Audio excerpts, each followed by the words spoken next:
नमस्कार, उत्तराखंड का एक खास बुलेटिन देख रहे हैं आप और मैं हूं आपके साथ चिपवन शर्मा। तो चलिए बिना किसी देरी के शुरुआत करेंगे इस खास बुलेटिन की। पिथौरागढ़ के विकासखंड धारचूला में एलागाड़ स्थित भूमि गत एनएचपीसी पावर हाउस की टनल के मुहाने पर भूस्खलन की घटना हुई है, जिसमें कि भारी मात्रा में मलबा और पत्थर जमा हो जाने से टनल का मार्ग अवरुद्ध हो गया। इस दौरान टनल के भीतर कार्यरत 19 कर्मियों के फंसे होने की सूचना प्राप्त हुई।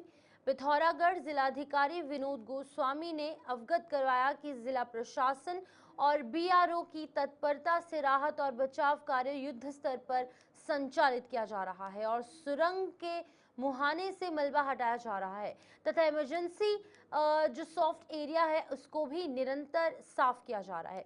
उन्होंने बताया कि अभी तक 8 कर्मियों को सुरक्षित बाहर निकाला जा चुका है और 11 बचे हुए कर्मियों की सुरक्षित जो चीजें हैं वो देखी जा रही हैं। वो भी बताया जा रहा है कि वो सुरक्षित है और प्रशासन जो है वो निरंतर संपर्क बनाए हुए है। जिला प्रशासन, बीआरओ, एनएचपीसी, एनडीआरएफ, सीआईएसएफ और अन्य बचाव दल निरंतर संयुक्त प्रयास कर रहे हैं। पिथौरागढ़ के धारचूला क्षेत्र में एनएचपीसी के पावर हाउस जो कि एलागाड़ में है, उस पावर हाउस के मुहाने पर बड़े एक लैंडस्लाइड की घटना हुई थी, जिसमें जो पावर हाउस है उसको जाने वाली सुरंग है उसका मुहाना बंद हो गया था। इस घटना में के समय पर वहाँ पर 19 जो कर्मचारी और अधिकारी हैं एनएचपीसी के पावर हाउस में वो कार्य कर रहे थे। तत्काल कार्रवाई करते हुए प्रशासन के द्वारा मलबा हटाने की कार्रवाई को करा गया है। वर्तमान में मलबा हटा दिया गया है और जो इमरजेंसी शाफ्ट वाला एरिया है वहाँ से भी मलबा हटा दिया गया है। वर्तमान में 19 में से 8 जो लोग हैं उनको इवैक्यूएट कर लिया गया है और 11 को भी इवैक्यूएट करने की कार्रवाई चल रही है। वर्तमान में स्थिति सामान्य है। तो बिल्कुल आपको बता दें कि ये तस्वीरें आप उसी टनल की देख रहे हैं जहां पर कि ये जो लैंडस्लाइड है वो हुई है और इसका जो आगे का हिस्सा है वो फिलहाल गिर चुका है, जिसके चलते कि 19 कर्मी इसके अंदर फंस गए और 19 कर्मियों के फंसने के बाद यहाँ पर अभी फिलहाल ये भी खबर थी कि 8 यहाँ पर निकाले जा चुके हैं, लेकिन 11 जो अन्य जो यहाँ पर कर्मी हैं वो फिलहाल उनको निकालने का ऑपरेशन लगातार जारी है। राजकुमार हमारे साथ ज्वाइन कर चुके हैं, रिपोर्टर उत्तराखंड से। राजकुमार, आपसे जानना चाहूंगी, पूरी जानकारी दीजिएगा कि आखिरकार अभी किस तरीके से सर्च ऑपरेशन चल रहा है, रेस्क्यू ऑपरेशन चल रहा है और अभी तक कितने कर्मियों को बाहर निकाला जा चुका है।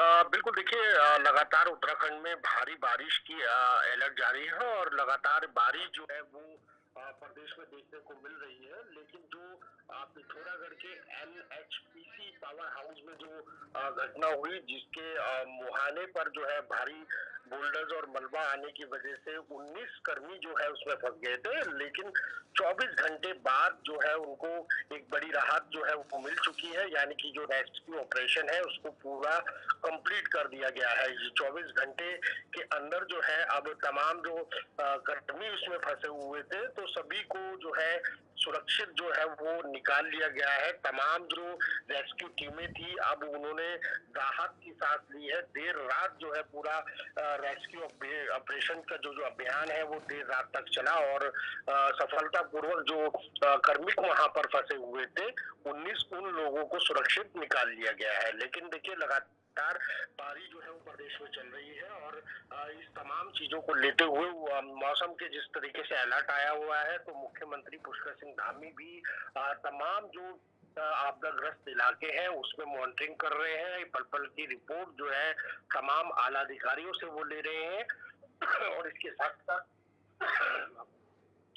अगर हम बात करें तो देखिए, अगले 24 घंटे में भारी से भारी बारिश की चेतावनी जो है एक बार मौसम विभाग ने दे दी है और तमाम जो जिलों के जो स्कूल है कक्षा 1 से लेकर 12वीं क्लास तक के जो स्कूल्स हैं उनको जो है बंद करने के आदेश जो है वो आज छूट दे दिए गए हैं। यानी कि जो आज की जो छुट्टी है वो घोषित की गई है, क्योंकि हम देख रहे हैं कि लगभग 3 से 4 दिन प्रदेश में हो चुके हैं और कंटिन्यू जो बारिश का सिलसिला है वो थमने का नाम नहीं ले रहा है। लेकिन कहीं ना कहीं जो पिथौरागढ़ में जो घटना हुई थी कल पहाड़ी पे, जो बोल्डर आने की वजह से जो टनल में 19 कर्मी जो फंस गए थे, वो उनको सुरक्षित निकाल लिया गया है। लेकिन इसके अलावा अगर हम बात करते हैं तो 200 से ज्यादा ऐसी सड़कें हैं प्रदेश के अंदर जो बाधित है, जिनकी वजह से कनेक्टिविटी जो है वो बिल्कुल बाधित हो राजकुमार, चुकी लेकिन है एक कई चीज जगहों जानना पर। चाहूंगी, अब ये जो 19 कर्मी अंदर फंसे थे,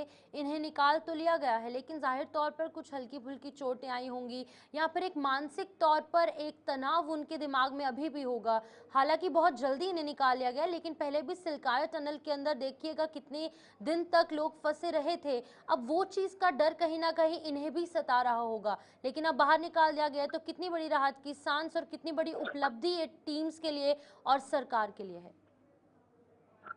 तो देखिए, महत्वपूर्ण सवाल है आपका, क्योंकि अभी हाल ही में हमने पिछले साल जो है सिलक्यारा टनल वाला हादसा देखा था, जिसमें 41 मजदूर वो जो है वो टनल में फंस गए थे। लेकिन कहीं ना कहीं देखिए, जिस तरीके से ये हादसा जो दोबारा दोहराया गया, यानी कि जो हुआ पिथौरागढ़ के धारचूला में, तो कहीं ना कहीं यही हादसा जो है उस पुरानी यादों को जो है ताजा करता हुआ नजर आ रहा था। और यही वजह है कि देखिए, बड़ी होशियारी के साथ, बड़ी सुरक्षित स्थान से निकालने का जो ब्यौरा था, वो बड़े तरीके से जो है उनको निकाला गया। जो पर्वतीय मशीनरी है उसका प्रयोग किया गया।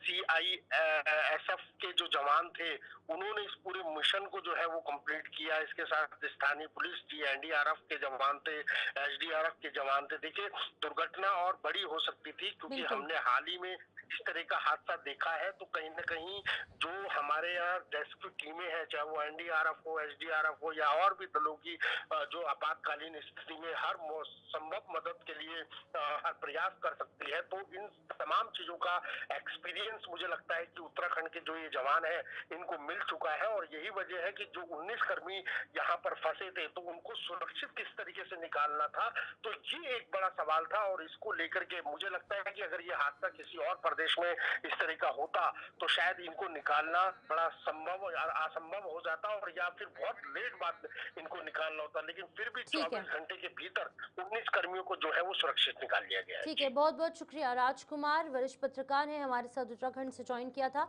तो फिलहाल ये हम आपको अपडेट दे रहे थे किस तरीके से पिथौरागढ़ के अंदर जो बड़ी यहाँ पर एक दुर्घटना हुई, और इस दुर्घटना के बाद 19 कर्मियों को 24 घंटे के अंदर ही सुरक्षित तमाम रेस्क्यू टीम्स की तरफ से निकाल लिया गया, जो कि रेस्क्यू टीम्स और साथ ही साथ जो प्रदेश सरकार है उसके लिए एक बहुत बड़ी उपलब्धि साबित हो रहा है। इसी बीच आगे बढ़ेंगे, अब बात की जाएगी मौसम के हवाले से। मौसम विभाग ने उत्तराखंड के अंदर भारी बारिश का अलर्ट जारी किया है। विभाग ने आज देहरादून, टिहरी, पौड़ी, बागेश्वर और हरिद्वार जिलों में भारी से बहुत भारी बारिश की चेतावनी दे डाली है। लगातार बदलते मौसम को देखते हुए विभाग ने कई क्षेत्रों के लिए रेड और ऑरेंज अलर्ट जारी किया है। भारी बारिश की आशंका के मद्देनजर प्रदेश सरकार ने सुरक्षा की दृष्टि से बड़ा फैसला लिया। आदेश जारी कर आज राज्य के 11 जिलों में कक्षा 1 से 12वीं तक के सभी शैक्षणिक संस्थानों और आंगनवाड़ी केंद्रों में अवकाश घोषित किया गया है। जिन जिलों में स्कूल बंद रहेंगे उनमें देहरादून, चमोली, बागेश्वर, हरिद्वार, नैनीताल, टिहरी, पिथौरागढ़, उधम सिंह नगर, अल्मोड़ा, चंपावत और पौड़ी शामिल बताए जा रहे हैं। वहीं प्रशासन ने लोगों से सतर्क रहने और अनावश्यक यात्रा से बचने की भी अपील की है। वहीं आपदा प्रबंधन तंत्र को अलर्ट मोड पर रखा गया है ताकि किसी भी आपदा स्थिति से तुरंत निपटा जा सके।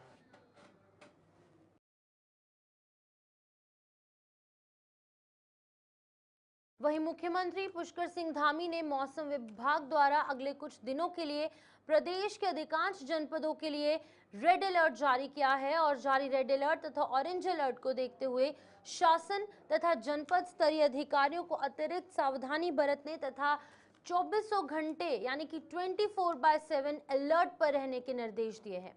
इस दौरान उन्होंने कहा कि अत्यधिक वर्षा के कारण राज्य के सामने लगातार चुनौतियां बनी हुई हैं और मौसम विभाग के पूर्वानुमान के अनुसार आने वाले कुछ दिन चुनौतीपूर्ण रहने वाले हैं। उन्होंने सभी अधिकारियों को निर्देश दिए कि आम नागरिकों की सुरक्षा के लिए समुचित कदम उठाए जाएं, भूस्खलन के दृष्टिगत मार्गों में विशेष सतर्कता बरती जाए तथा मैदानी क्षेत्रों में जल भराव की आशंका को देखते हुए सभी एहतियाती कदम उठाए जाएं। उन्होंने सचिव आपदा प्रबंधन और पुनर्वास विनोद कुमार सुमन को भी निर्देश जारी किए। मुख्यमंत्री ने क्या कुछ निर्देश दिए हैं वो आपको ग्राफिक्स के माध्यम से समझाएंगे। फिलहाल आपकी स्क्रीन पर आप देख सकते हैं, आपको समझाने की कोशिश करेंगे। अधिकारियों को 24/7 यानी कि हफ्ते भर 24 घंटे अलर्ट पर रहने के निर्देश दिए गए हैं। नदियों के जलस्तर पर रात्रि में भी नजर रखी जाए, ये भी निर्देश दिए गए हैं, क्योंकि ओवरनाइट अगर बारिश होती है तो ओवरनाइट बारिश के चलते जल स्तर बढ़ सकता है। हर्षिल और सियाना चट्टी से रिवर चैनलाइजेशन जरूरी है, ये भी एक अहम निर्देश जारी किया गया है। गंगोत्री हाईवे को यातायात के लिए सुरक्षित बनाया जाए, हाईवे पर बहुत सारी गाड़ियां गुजरती हैं जिसके चलते ये अहम निर्देश। इसी बीच में तमक में बैली ब्रिज जल्द बनाने के निर्देश भी मुख्यमंत्री पुष्कर सिंह धामी द्वारा तमाम टीम्स को दिए गए हैं, ताकि लोगों को किसी भी प्रकार की कोई जो भी दिक्कतें हैं या फिर कोई दुर्घटना अगर भगवान न करे आती है, आपदा आती है, तो इस बीच में जान और माल का ज्यादा नुकसान ना हो पाए। उधम सिंह नगर में लगातार हो रही भारी बारिश के बीच में हालात का जायजा लेने के लिए पुष्कर सिंह धामी नानक सागर डैम पहुंचे। मुख्यमंत्री ने डैम का निरीक्षण करते हुए अधिकारियों से डैम की स्थिति और सुरक्षा उपायों की जानकारी ली। उन्होंने बारिश से प्रभावित इलाकों में राहत और बचाव कार्यों को तेजी से चलाने के निर्देश दिए। धामी ने कहा कि किसी भी स्थिति से निपटने के लिए प्रशासन पूरी तरह अलर्ट मोड पर है और अलर्ट मोड पर रहने को भी कहा गया है और प्रभावित लोगों को हर संभव मदद तुरंत पहुंचाई जाए। मुख्यमंत्री ने बाढ़ की आशंका को देखते हुए जलभराव वाले क्षेत्रों पर विशेष निगरानी रखने के भी निर्देश दिए हैं।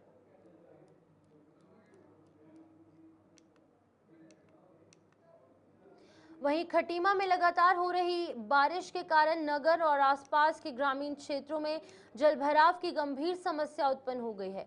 भारी बारिश से एंठा नाला जो है वो उफान पर है, जिसके कारण निचले इलाकों में पानी भर गया है। स्थानीय निवासियों के अनुसार नाले की नियमित सफाई न होने के कारण जल निकासी में बाधा उत्पन्न हुई है, जिससे कि सड़कों और गलियों में पानी जमा हो गया है। इस स्थिति ने लोगों का जनजीवन प्रभावित किया है और आपको बता दें कि आवागमन में भी कठिनाई हो रही है। स्थानीय प्रशासन पर जल निकासी व्यवस्था में लापरवाही के आरोप लग रहे हैं।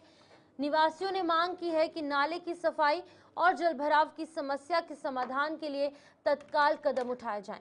मौसम विभाग ने अगले कुछ दिनों तक उत्तराखंड में भारी बारिश की चेतावनी दी है। चमोली जनपद में एक बार फिर से बारिश मुसीबत का सबब बन गई है और मूसलाधार बारिश के चलते ज्योतिर्मठ क्षेत्र में बिजली आपूर्ति बिल्कुल ठप हो गई है और सड़क संपर्क भी कई जगहों पर बाधित है।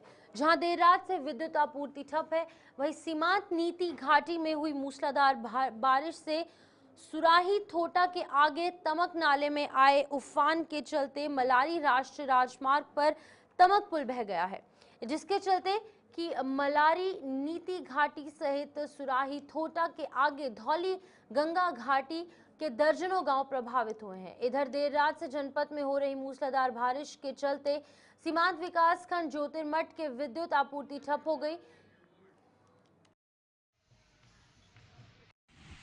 निश्चित तौर पर जो हमारा सीमांत क्षेत्र है, जो चाइना की ओर जो हमारा नेशनल हाईवे जाता है, कल रात अत्यधिक बारिश होने के कारण और शायद बुयाल में जो बिजली या बादल फटने के कारण यहाँ पर एकमात्र पुल था वो बह गया है और जो हमारे 14-15 गांव जो राज्य में पीसीपी एनडीटी एक्ट के तहत किए जा रहे कार्यों की जनपद स्तर पर निरंतर समीक्षा की जाएगी। इन समीक्षा बैठकों में राज्य पर्यवेक्षण बोर्ड के सदस्य भी मौजूद रहेंगे। इसके लिए भी जनपदों के मुख्य चिकित्सा अधिकारियों को निर्देश दे दिए गए हैं। इसके अलावा राज्य में अब बिना चिकित्सकीय परामर्श के गर्भ संबंधित दवाइयों की बिक्री नहीं की जाएगी। यदि मेडिकल स्टोरों पर मिसप्रूटेस्टल जो दवाई हैं उनकी अनाघृतिक बिक्री पाई जाती है तो स्टोर के संचालक के खिलाफ पीसीपीएनडीटी एक्ट के तहत कार्रवाई की जाएगी।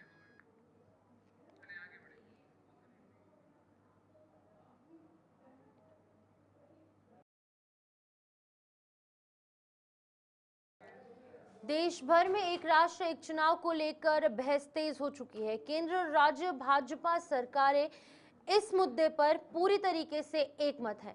इसी कड़ी में देहरादून में छात्र नेताओं के साथ इस विषय पर अहम चर्चा हुई। खास बात ये रही कि कार्यक्रम में भाजपा के राष्ट्रीय मंत्री ओम प्रकाश धनखड़ और प्रदेश अध्यक्ष महेंद्र भट्ट भी मौजूद थे। सम्मेलन को संबोधित करते हुए ओम प्रकाश धनखड़ ने कहा कि 1967 एक प्रदेश में लोकसभा और विधानसभा चुनाव साथ होते थे, लेकिन इंदिरा गांधी ने राजनीतिक स्वार्थ के चलते इस परंपरा को तोड़ दिया। राष्ट्र एक चुनाव को लेकर छात्र सम्मेलन था। देश में 1967 तक एक साथ चुनाव होते थे।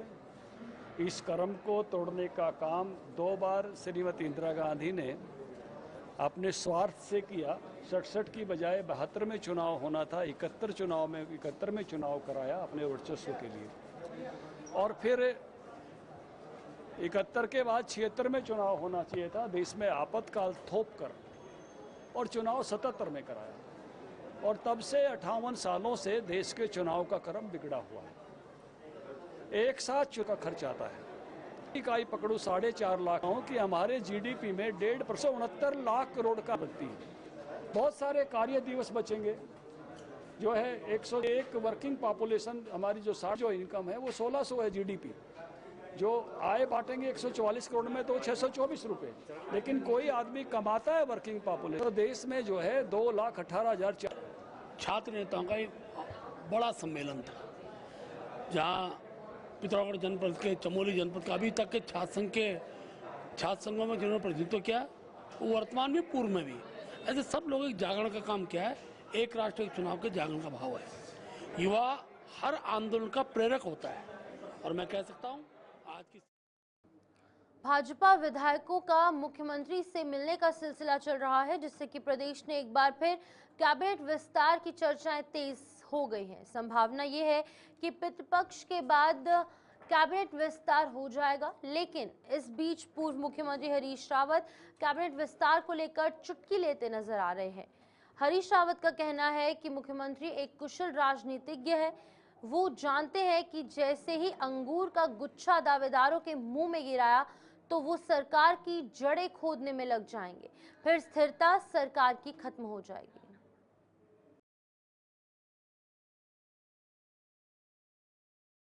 कि जल्दी जो अंगूर का गुच्छा इन्होंने एक डंडे पर लटका रखा है ऊपर मुख्यमंत्री ने, वो ये जो भी आकांक्षी हैं उनके मुंह में गिर जाए, क्योंकि खाली पगलाए घूम रहे हो। लेकिन मुख्यमंत्री एक कुशल राजनीतिज्ञ हैं।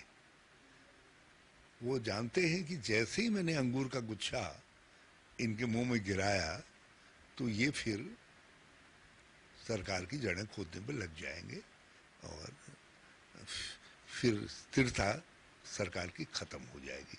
तो वो स्थिरता के लिए अंगूर के डंडे को कभी नीचे ले आते हैं ताकि आशा बनी रहे जो उछल कूद कर रहे हैं, और फिर डंडे को जैसी कुछ स्थितियां आती हैं फिर डंडे को ऊपर कर देते।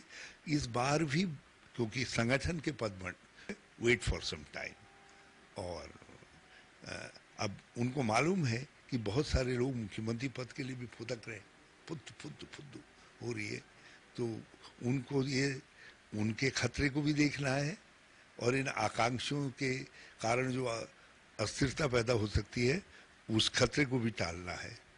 मैंने देखा कि मुख्यमंत्री कभी एक झटके में किसी काम को नहीं करते। हाँ, सब कह देंगे मगर बड़ा लंबा उसको। भाजपा के मातृशक्ति से सशक्तिकरण और सुरक्षा के लिए सरकार द्वारा उठाए जा रहे कदमों की सराहना की है। भाजपा महिला मोर्चा अध्यक्ष और केदारनाथ विधायक आशा नौटियाल ने कांग्रेस को आड़े हाथों लेते हुए कहा है कि जिनकी सरकारों में मंत्री और विधायक ही महिला अपराधों में सम्मिलित रहते थे, और एफआईआर दर्ज करवाने के लिए आंदोलन करना पड़ता था, आज वही झूठे आरोप लगाकर देवभूमि की छवि खराब करने का प्रयास कर रहे हैं। आज जिस तरह से कांग्रेस पार्टी द्वारा गलत रिपोर्ट पेश करके उत्तराखंड देवभूमि की छवि को खराब करने का काम किया जा रहा है, जहां कांग्रेस की सरकार में मंत्री महिला अपराधों में लिप्त पाए जाते थे, आज महिला अपराधों में लिप्त व्यक्तियों पर तत्काल कार्रवाई होती है और कई मामलों में कड़ी से कड़ी सजा दोषियों को दी गई है। प्रदेश के पर्यटन मंत्री सतपाल महाराज रविवार को वरिष्ठ पत्रकार राकेश खंडूरी के निधन पर शोक संवेदना व्यक्त करने उनके डोईवाला स्थित आवास पहुंचे। इस दौरान उन्होंने शोकाकुल परिवार से मुलाकात कर ढांढस बंधाया और कहा कि खंडूरी का निधन पत्रकारिता जगत के लिए एक अपूरणीय क्षति है।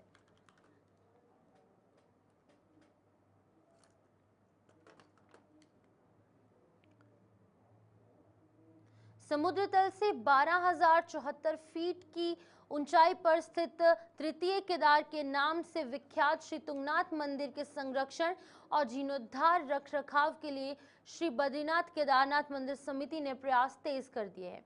बीकेटीसी अध्यक्ष हेमंत द्विवेदी ने बताया है कि केंद्रीय भवन अनुसंधान संस्थान के तकनीकी विशेषज्ञों की टीम ने बीते शनिवार 30 अगस्त को श्री तुंगनाथ मंदिर के भू तकनीकी सर्वे का कार्य पूरा कर लिया है।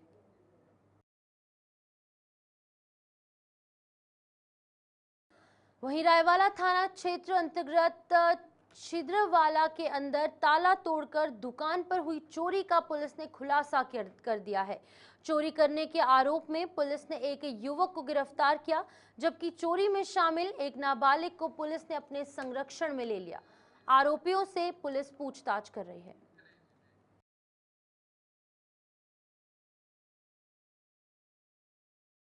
पीकर होने वाली वाहन दुर्घटनाओं पर रोक लगाने के लिए पौड़ी पुलिस ने जनता का सहयोग मांगा है। पुलिस क्षेत्र अधिकारी कोटद्वार निहारिका सेमवाल ने जनता से अपील की है और कहा कि यदि उन्हें कोई भी खुले में कहीं पर शराब पीता दिखाई दिया तो तत्काल इसकी सूचना डायल 112 पर दें। साथ ही उन्होंने कहा कि यदि कोई भी सड़कों पार्कों के साथ गली मोहल्लों में खुले में शराब पीता नजर आया तो उसकी भी जानकारी जल्द से सीज की जाती है तथा उसमें जो भी नियमावली के हिसाब से जितना भी हमारा जो भी हमारे चालान की कार्रवाई है तथा जो कोर्ट से जो गाड़ी जब्त होती है उसकी कार्रवाई होती है। मेरी कोटद्वार जनता से ये अपील भी है कि यदि आपको कोई ऐसे स्पॉट्स पता चलते हैं जहाँ पर रोज़ाना ये देखने में आता है कि कई लोग होते हैं कि जो गाड़ी में ना पीकर कोई पार्क में या कहीं गली में या किसी पुल पे अगर ये कंजम्पशन करते हैं अल्कोहल का, तो आप तुरंत उसकी सूचना 112 को दीजिए, नहीं तो आप लोग हमारे पर्सनल जो नंबर्स हैं उस पर हमें सूचना दीजिए और हम उस पर पूरी। तो चलिए बुलेटिन में फिलहाल इतना ही, दीजिए इजाजत, नमस्कार।